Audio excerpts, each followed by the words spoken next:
Bonsoir à tous et bienvenue dans ce journal le 20h. Le bac session 2015 a démarré aujourd'hui avec les pots de philosophie. Nous sommes en présence du Dr Vescaille, professeur en histoire de la philosophie à l'Université de Dakar, qui nous fera une analyse du sujet à la fin de cette édition.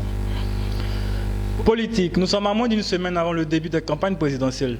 Tous les candidats s'attellent à régler les derniers paramètres avant le début de la campagne. Le candidat du parti ISUI continue à faire parler de lui avant le début des élections.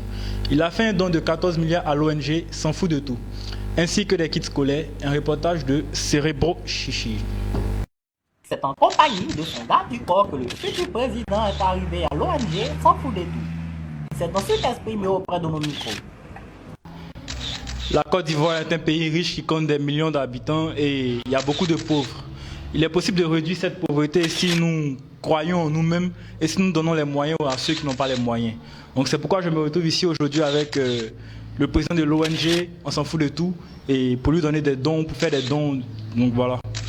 Il a donc offert des dons d'une valeur de 14 milliards à l'ONG qui contenait des cartables, des kits scolaires, des cahiers, des bics, mais aussi des chaussures de sport.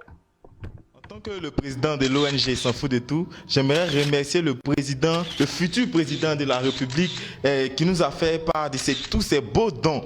Vraiment, je suis heureux. J'espère que d'autres personnes vont nous envoyer ça aussi. Merci beaucoup. Le futur candidat s'est montré très rassurant quant à la tenue et à la transparence du scrutin qui se déroule, qui va se passer en octobre. Vous le savez, le président est donc soutenu par plusieurs représentants des pays comme le Sénégal. Naradef, pas pour nous, yes, oui, waouh. Le Liban. Nadilmouk, pas pour nous, yes, oui. Mais aussi le Burkina. Pas pour nous, yes, oui. Tant pis dans les autres candidats. Société. Après plusieurs mois de Coupito, les habitants du Connemara en ont marre. Nous nous sommes rendus dans la commune de Tipa Tipa. Les précisions avec Souleymane Kamagaté, dit l'Observateur.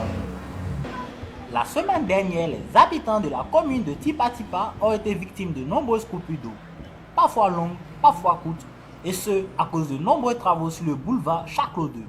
Excédés par ces désagréments, les habitants témoignent. C'est Leslie Brigitte, tout le monde me connaît au quartier ici. Avec ma copine Diagué, ma nouvelle copine là. Affaire de l'eau là, c'est devenu sérieux. On peut même plus pour se laver. Moi-même, depuis là, il n'y a pas encore lavé là-bas. Donc le gouvernement n'a qu'à gérer ça. Regardez mon seau, depuis matin ici, ça ne remplit pas. Depuis matin. Non, trop c'est trop.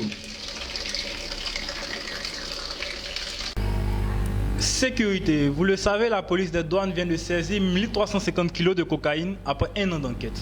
On retrouve Kouni en direct du commissariat du plateau. Kouni, vous êtes là? Kouni?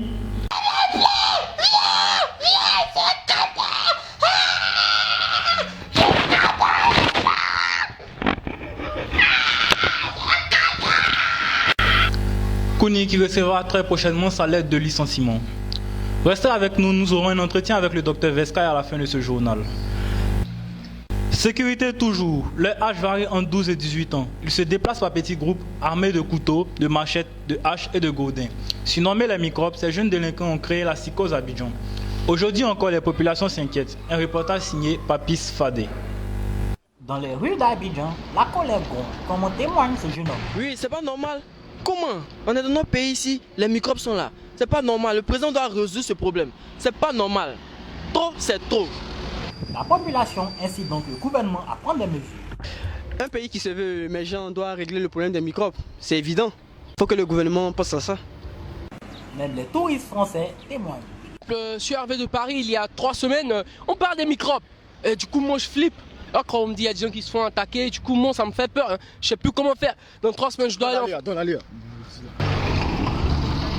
Bram, mon gars, Babissia, il est bien quoi. Pour terminer ce journal, les épreuves du baccalauréat ont débuté ce dimanche avec les épreuves de philosophie et d'histoire géo. Nous sommes en présence du Dr Vescaille pour nous éclairer sur le sujet de philo. Alors professeur, le sujet nous a été donné, le sujet c'est « Penser faire la grandeur de l'homme ». Qu'en pensez-vous? Vous savez, penser faire la grandeur de l'homme. Selon le philosophe éthiopien Nietzsche, il a dit « Nul n'a été nulard si le toqué a été tocard ». Ça veut dire quoi? Lorsque les deux droites partent parallèles ont été servis par une conjonction de subordination, il faut d'abord appeler la droite perpendiculaire pour ne pas que la circonférence du cercle soit annotée par les schémas de l'os.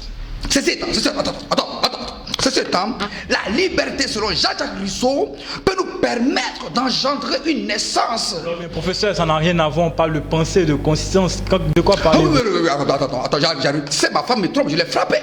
Elle me trompe, je l'ai frappée. Elle me voisine. Est-ce que c'est normal? C'est pas normal. Ah oui. Mais pourquoi elle me tromper à moi? Pourquoi?